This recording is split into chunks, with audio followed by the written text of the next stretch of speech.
Coming up on this week's Weird News, we have stories about being in a tech bubble, 24 hours of legal drugs, dead drop zones, and fat mums.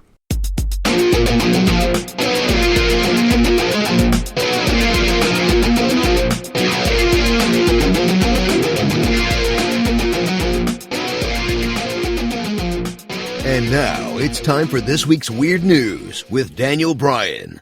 Another week has passed and we're back again for episode 3 of this week's Weird News. We are now officially live on the iTunes store after some initial teething issues. So hopefully now more of you are discovering our podcast and the news stories can reach further around the world.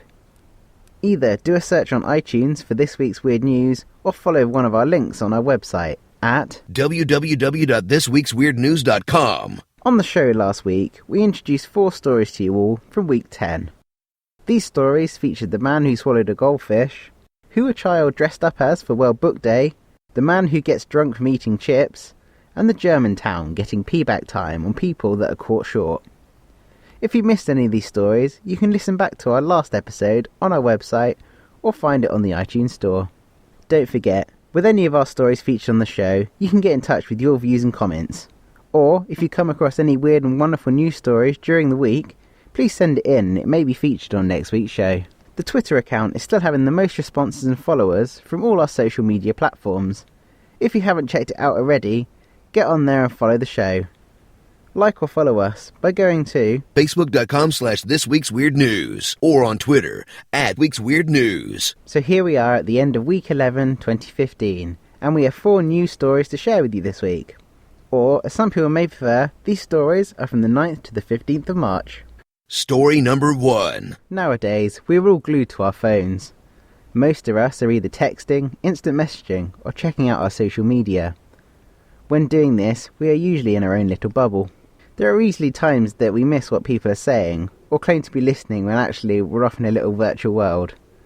But one woman has been in a bigger bubble than most. 27-year-old Sheena Keena Miller was walking along texting in Florida this week, oblivious to her surroundings. So much so that she managed to walk over a railway line without noticing the freight train coming towards her. I would guess there would be appropriate signage to indicate the line being there, and also that the train itself would have been making a fair bit of noise as it comes down the line. Regardless of this, she managed not to notice. With a lot of incidents involving a train and a person, the outcome is not pretty. In this instance, Sheena has become one of the luckiest people in the world. Obviously bar being hit by the train to start with. Now, Sheena is not completely innocent in this, as she managed to walk around the barriers that were down indicating the oncoming train. This has happened here in the UK, where people believe barriers come down well before the train comes through, and that they're in such a rush that it's worth risking. I guess some people get away with it, but not all. There have been various deaths and serious injuries where people in cars have been hit by bypassing and ignoring all the warnings. Supposedly, every 3 hours somewhere in the US, someone is struck by a train. I find this hard to believe, as there's a lot of people every day, but if true, we really need to pay attention to life to maintain life. Luckily for Sheena, she was only clipped by the train and sent flying as opposed to a direct hit and possibly being caught under it. She suffered a compound fracture to her arm and her right leg was injured. I guess some people may assume that she deserves this and she was taught a valuable lesson. One thing for sure, she has an opening line for first dates. I like cats, films, and... oh yes, I was hit by a train once. The police have actually released a comment saying that Milner wasn't paying attention. I don't know about you, but did they really need to say that? Story number 2. In most countries, there are laws. And where would we be without laws? Laws have been around for many years, and they are updated and changed as time goes by, and as new ones are needed. Similarly, old, outdated ones are sometimes scrapped off if they're not relevant any longer. Government and lawyers spend time ironing out all the fine elements of these laws to make sure they are watertight and that no loopholes are present. In most cases, this means they go ahead and most people abide by them properly. Well, in Ireland this week, a law was deemed to be unconstitutional. Essentially, an old law from 1977 made it illegal to possess methylcatenin. This was voted on and decided it should be scrapped off as it was no longer a going concern. Oblivious to the Irish Parliament, this law had been added to over the years to include other harmful drugs, such as ecstasy and ketamine, among many others. The law was abolished, and immediately in Ireland the possession of these drugs was legal. The Irish government soon noticed their mistake, and has now pleaded with the public to consider their health and not to consume any of these drugs. In the meantime, they are frantically rushing to get new laws through the system to re-legalise these substances. However, getting these laws into place isn't going to be an instantaneous process, thus meaning a window of around 24 hours of the legalisation of these drugs. As there is no legal reason that you can't take these drugs, all the government can do is ask the public to consider their actions and act as if the law is still in place while they try and resolve the issue.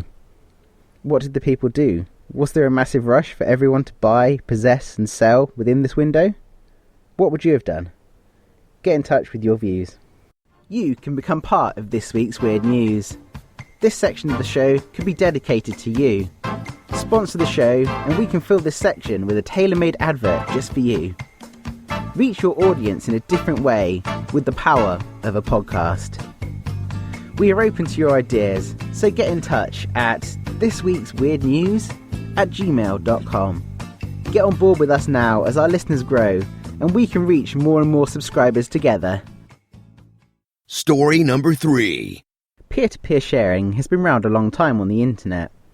The initial idea was for uncopyrighted material to be shared openly. Obviously, over time this has been abused, and copyrighted and illegal material has been shared. Over recent months and years, many sites have been shut down and banned. In light of anti-piracy legislation, people have been seeking other ways to share material off the grid and away from the scrutiny of others. Well, a new trend is taking over the world. This trend is to grow a peer-to-peer network that is off the grid. The phenomenon is called dead drops.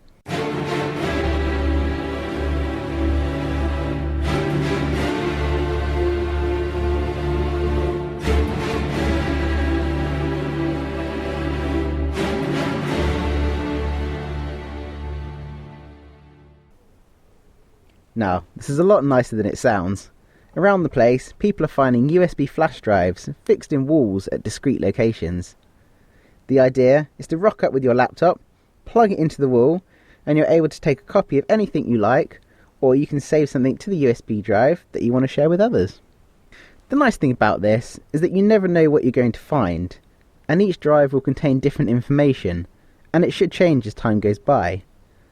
Each drive contains this text file explaining the concept of the dead drop, and who installed the drive and a date. This is a nice little touch, as you can see how long it's been running and who is responsible for putting each dead drop there. A quick look on YouTube and videos can be found of the creator of the idea, showing how to install a USB drive into a wall. I guess the idea is that he shows you how easy it is, so you can go along and install them yourself and grow the network further. The video itself shows the young man going out and finding small holes and cracks in walls. He then fills the hole with some filler before pushing in the USB drive, leaving enough sticking out just so you can get your laptop clicked onto it. They even make the effort to make it look pretty afterwards by painting around it to match in with the wall. By the end, these drives look so discreet, to the untrained eye you just walk past and you wouldn't even notice. But that's the nice thing about these, they're hidden away. They're there to be found. Well, you can go online to their website where you can find maps showing where all these locations are. The idea started back in 2010 by R.M. Barthrall, who wanted to start an anonymous peer-to-peer network. Since then, there are believed to be over 1,170 dead drop locations. Just have a quick look online and there are maps of these locations. Doing this also shows the scale of this craze, and that they're in most countries around the world. So, would you plug your laptop into these drives? Would you trust them? What would you share? What would you hope to find? Do you think this is a good idea? Or is this going to be used for illegal activities that we just don't want around this area? Get in touch with your views and let us know what you think. Story number 4. On Sunday this week, in the UK, it's Mother's Day. This day is to show appreciation for your mother or mother figure in your life and to shower them with affection. This day is celebrated on different days in different countries, but here in the UK, this year it's the 15th of March. With any occasion like this, companies have made it into a profit-making venture, with escalated prices and numerous items that you would never consider buying the rest of the year. Also, other companies are trying to jump on the bandwagon and advertise on the back of Mother's Day. Partly you can't blame them for this, as it's good marketing, but it's a little bit unethical. One company in particular this week decided to start their social marketing campaign ready for Mother's Day on Sunday. Penguin Books are a British publisher founded in 1935 by Sir Alan Lane and WK Krishna Menon. Since then, they have published many books and become a household name. Well, deciding this week to join in on the marketing associated with Mother's Day, they took to Twitter to get their hashtag trending. They started their marketing with the tweet, "What are you getting? #YourMum this morning?" in a hope it would suggest some literary ideas. Well, this #YourMum had a different response than they planned for.